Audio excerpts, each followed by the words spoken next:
Before I start anything this morning, I think I have to tell you about something. Can you see behind me the clock? Well, that clock has been sitting at 2:45 for 14 weeks. And somebody has noticed that that clock hasn't moved. Now, it's not that I come here at 2:45 every time and have a talk to you. It's because it's a very, very old clock and it doesn't work. But I just thought this time I'd change it. And now it says 20 past 11. Maybe that's roughly the time that I'll be talking to you. But next time, you have a look and see if I've changed the time of the clock or it's the same. Anyway, that's the clock. Sadly broken, but it is very old.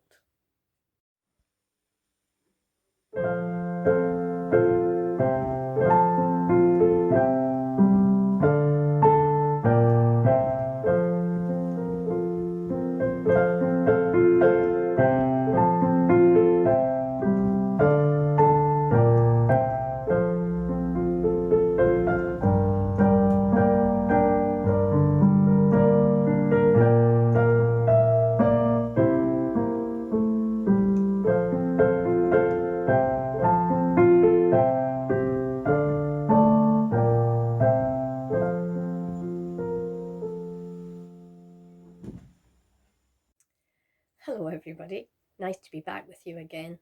Goodness me, it was so sunny and so hot one day this week, wasn't it?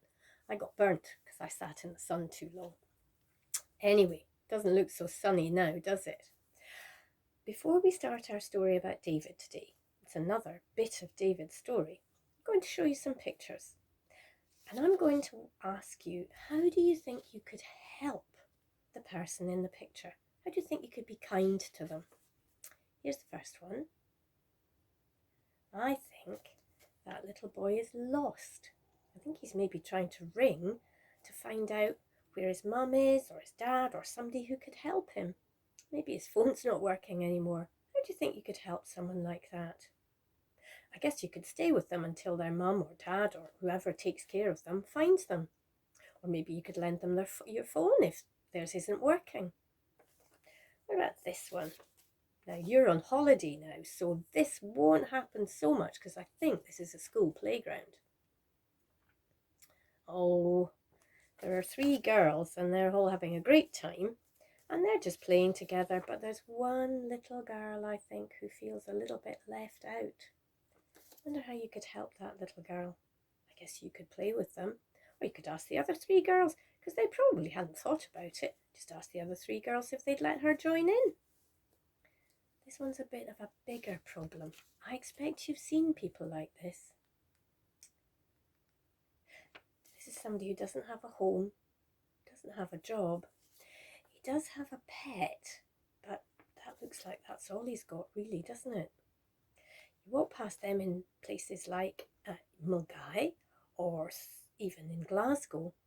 And even, sometimes if you just smile at them and say hello, that helps because they feel very lonely too. Some people will give them money or sandwiches, and that's a kind thing as well. But even just saying hello is something kind we can do.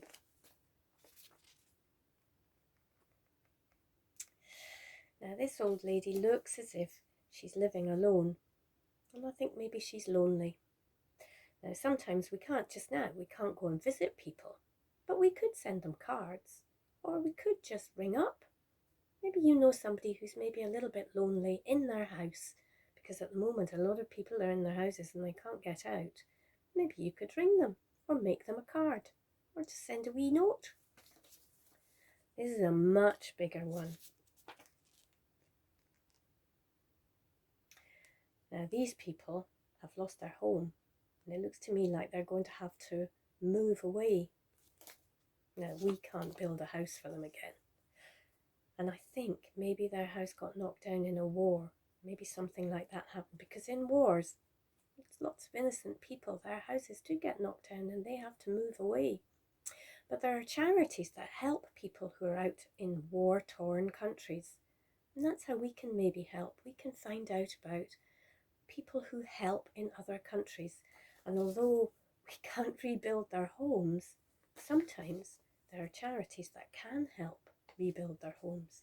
But isn't it awful that that would happen for people like that who are not fighting at all?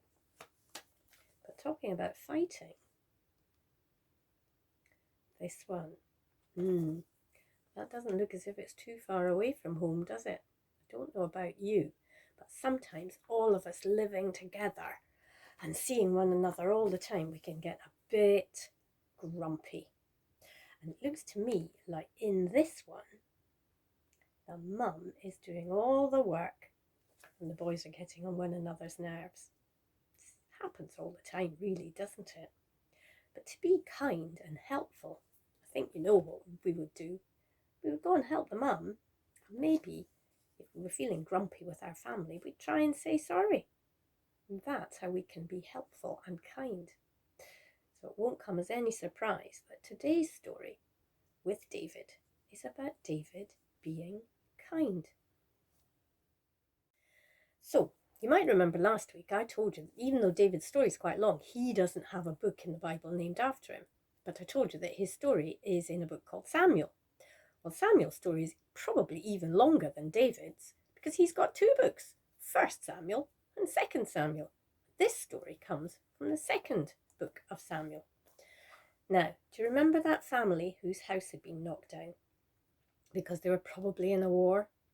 You might remember that I told you David had to do lots of fighting and he was in wars as well.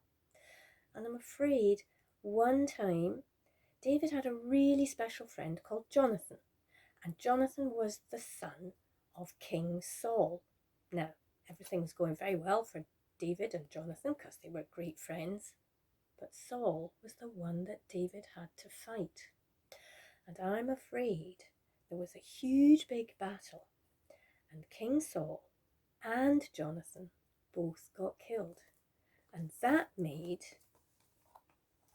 David very, very sad. So David went on doing other fighting because he had to. And then, as we know from last week, let's see the next bit. David was made king. Now, when he was made king, David remembered how sad he had been when he'd heard about Saul and Jonathan being killed in a battle. So he asked in his court, were there any of Saul or Jonathan's children or grandchildren left?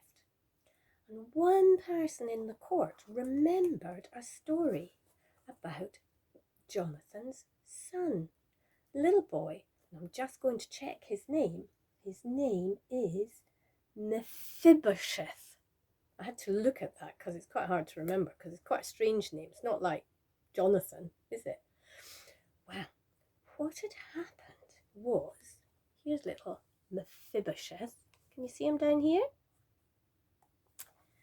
He had been running away from King Saul's palace because there were soldiers coming everywhere and they were very scared. And this was his nurse. And she picked him up so that they could run faster. But unfortunately, she tripped. And when she tripped, she dropped Mephibosheth.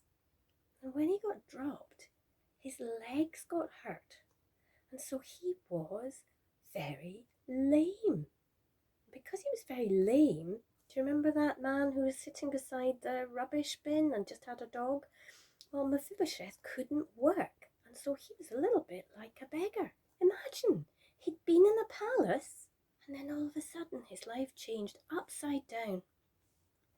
Well, when David heard that, he was even sadder.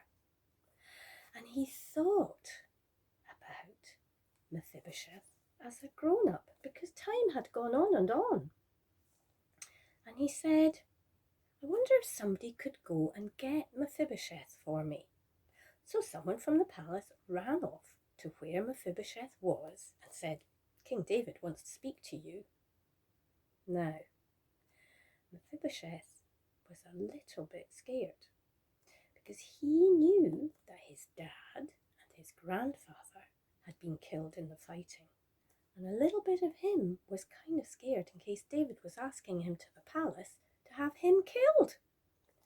But he trusted in God and he went to the palace anyway. When he got to the palace, the very first thing he did was kneel before David. David, can you see his stick? And say, "Oh, wonderful King David." And then he waited because he just didn't know what was going to happen next. And David said, "I am so sorry for how your life has been. I'm so sorry about what happens in wars. And I'm so sorry that my very best friend Jonathan died in a battle. And you know what? I can't get Jonathan back, but I can make your life better. You see, God has always been kind to me, and so I know I have to pass that kindness on. And you, Mephibosheth, are the person that I want to be kind to." And Mephibosheth thought, "Oh, that's lovely. Maybe he's going to, I don't know, give me some money to help me go on being in my little house." David said, "I'm going to give you all the land that belonged to King Saul. And I'm going to send food and drink to your house where you are just now. But better than that, I'm going to bring you back from your house after a little while, and you can come and live in the palace with me. That's how special you are, Mephibosheth, and that's because I know how special we all are to my Father God." Wow, what a change in Mephibosheth's life. He went to that palace thinking that he might get killed, and he came back to go to his little house, have a lovely meal, and then when he was feeling well and strong enough to go and live in the palace with David. David was kind and helpful, and he thought of the best way to help. But he only thought of that kindness and that helpfulness because God had been kind to him. And you know, the thing is, God is kind to us every single day. How wonderful is that? We know God's kindness and God's help from the minute we open our eyes to the time we lie down to go to sleep. How wonderful to have someone who is kind and helpful, looking after us all the time. Now, you also have someone who's kind and helpful and looks after you all the time in your house. And I'm going to ask you to do something. Can you see these? These are little promises. Now, it says here, "I promise to be kind to." Now, I've chosen some people. I've said I promise to be kind to my mum. I promise to be kind to my dad. I promise to be kind to my brother. I promise to be kind to my sister. I promise to be kind to a neighbour. I promise to be kind to my dog. I promise to be kind to my cat. I promise to be kind to my gran or my granddad. I promise to be kind to my friend. I promise to be kind to my postman. And at the bottom, I promise to be kind to whoever. Now, I'd like you to choose one of these. So it could be mum, dad, brother, sister, neighbour, dog, cat, granddad, grandma, postman, friend, or something else. And I want you to make a little strip of paper that says, "I promise to be kind to by," and then you put your name. And then I want you to cut the little piece of strip of paper and wrap it round your wrist and keep it on your wrist until you've done something kind to that person. So it could be, if it was your mum, you might do as she asks you when she asks you to help with something. If it's the postman, it might be when he delivers something that you give him a special wave and say, thank you for bringing my post. Or if it's your dog, you might take him for an extra long walk. It's up to you to think. If it's your gran or your granddad and you don't see them, why not make them a card? So it's up to you to think, what would you like to do to be kind? And as soon as you've done that, you can pull your promise strip off. You might want to make another one, or you might just want to stick to one. It's up to you. But that's what I'd like you to do. Do a wee promise strip. And now we're going to say a little prayer together. Can you close your eyes? And I'm going to read this special prayer. Father God, open my eyes to see what people need. Open my ears to hear and take good heed. Open my mind to think and plan. Open my mouth to say I can. Open my heart to want to care. And open my hands to give and share. Amen. What a lovely prayer. I'll see you next week. Bye.